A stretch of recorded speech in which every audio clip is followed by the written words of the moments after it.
So when you're ready to share it with people, you click the share button. Now, if you have a movie in here, it would not say export to disk, it'll say export movie.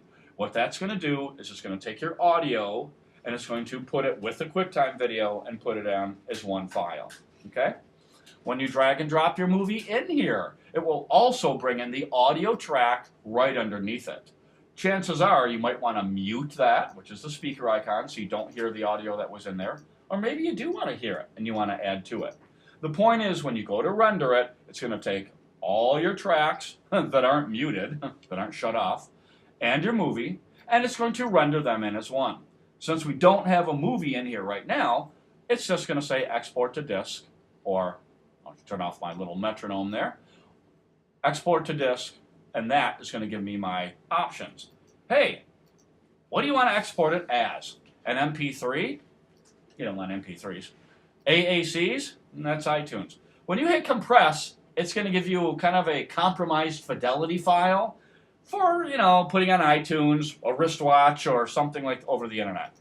But you guys don't ever want to use that. You want to be using the full fidelity file. So make sure this compress button is not clicked. That should say, compromise your final quality, and you'd say, nuh-uh, I don't want that. So do not click that. And when you say export, it's going to give you your final file. Now, the way to check what the export resolution is in the Preferences section of GarageBand.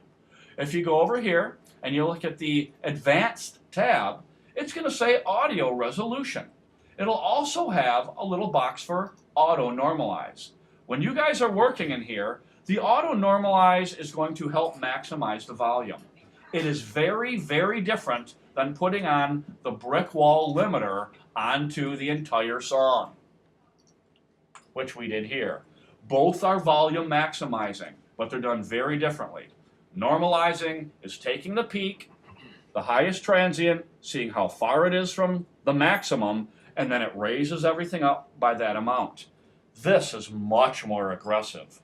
So if you have normalization on, right, it's not going to do anything when you kick on this thing, right? If you don't have this on, the normalization is going to make your track a little louder.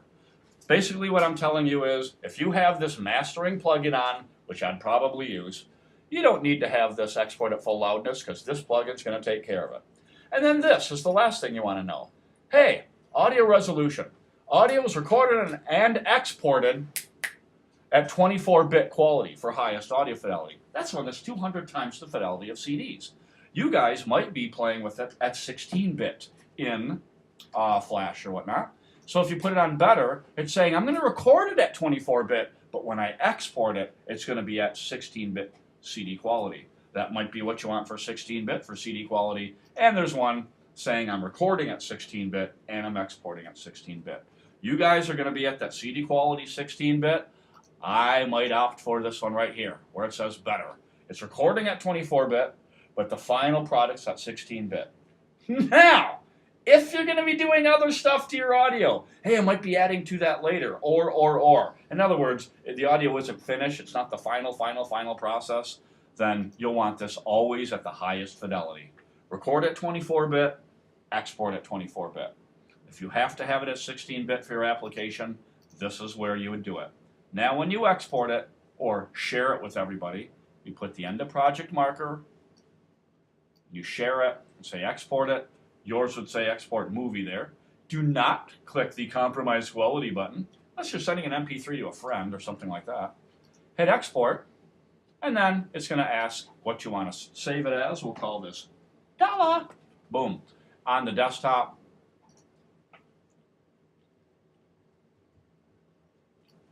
Okay? And there it is right there.